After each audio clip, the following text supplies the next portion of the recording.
সবাইকে জানাই নববর্ষের অনেক অনেক শুভেচ্ছা আর অভিনন্দন। আগামী দিনগুলো সবার যেন ভীষণ ভালো কাটে আর সবাই ভীষণ আনন্দ করে কাটাও। So hello everyone, good morning জানিয়ে আজকে আবারও একটা নতুন ব্লগের সাথে চলে এসেছি। আর আজকে তো ভীষণই ভালো একটা দিন, আজ হচ্ছে বাংলার বর্ষবরণ। তো আশা করছি তোমরা সবাই ভীষণ ভালো আছো। তো যাই হোক, রোজের মতো আজকেও একটু সকাল সকাল ওঠার চেষ্টা করেছিলাম, কিন্তু আজকে আমার কাজের একটু গন্ডগোল হয়ে গেছে। কারণ হচ্ছে তুয়া আমার সাথে ঘুম থেকে উঠে পড়েছে। ও যখন একটু তাড়াতাড়ি ঘুম থেকে উঠে পড়ে না, কাজগুলো তখন একটু ডিস্টার্ব হয়ে যায়। তো যাই হোক, কালকে রাতে শোয়ার আগে ভেবেই রেখেছিলাম যে কোনটার পরে কোন কাজটা করব, তাহলে একটু আমার সুবিধা হবে।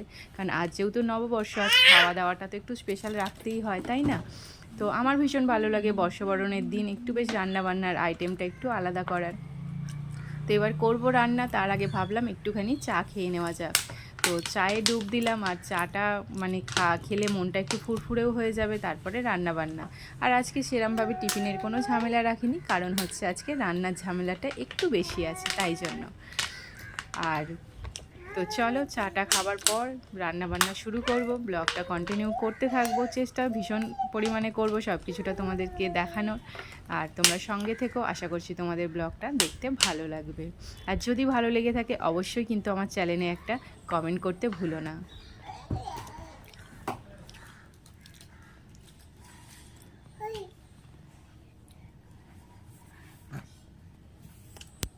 সকাল সকাল ঘুম থেকে উঠলে কিন্তু কাজ করতে অনেক সুবিধা হয়, আর অনেকটা টাইমও পাওয়া যায়। আজকেও সকাল সকাল একটু উঠে পড়েছিলাম, আর কাজ তো মোটামুটি ঘরের হয়েই গেছে, আর রান্না বান্নাও মোটামুটি করে ফেলেছি। তো রান্না কি কি করেছি চলো তোমাদেরকে একবার দেখিয়ে দিই। এই দেখো, এটা করেছি একদম আমের মানে চাটনি, একদম ঝোল ঝোল চাটনি। আমের চাটনি কিন্তু একটু ঝোলঝোলই ভালো লাগবে, দেখবে খেতে।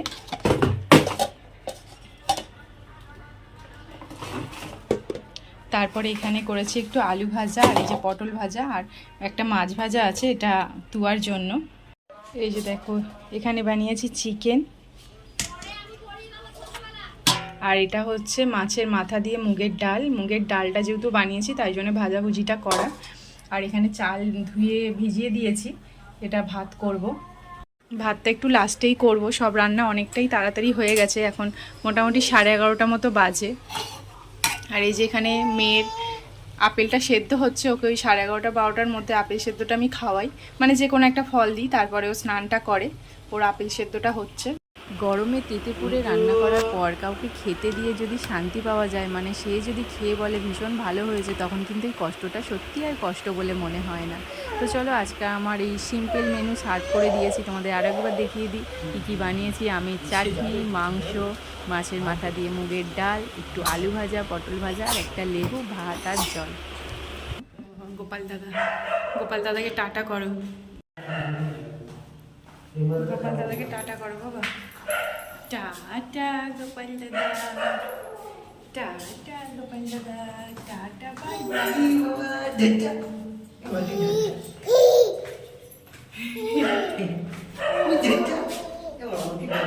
খাওয়া দাওয়ার পর একটু রেস্ট নিয়ে তারপরে একটু বেরিয়েছিলাম, কিন্তু ওর পাপার চলে এসেছিলো কাজের কল, তাই জন্য একটু তাড়াহুড়োই ছিল, তাই আর অনেকটা মানে কিছু তোমাদের সাথেও শেয়ার করতে পারলাম না। আর আমরাও খুব একটা বেশি ঘুরতে পারিনি। এখানে তুয়ার জন্য একটুখানি জামা কাপড় দেখে ভালো লাগলো, আবারও একটু জামা কাপড় কিনে নিলাম, আর সঙ্গে খেয়েছিলাম একটু আইসক্রিম। তারপরে কিন্তু তাড়াতাড়ি করে বাড়ি চলে এসেছিলাম, কারণ ওর পাপার বেরানোর ছিল।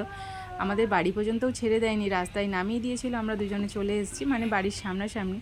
তো চলো, ব্লগটা আজকে এখানেই শেষ করলাম।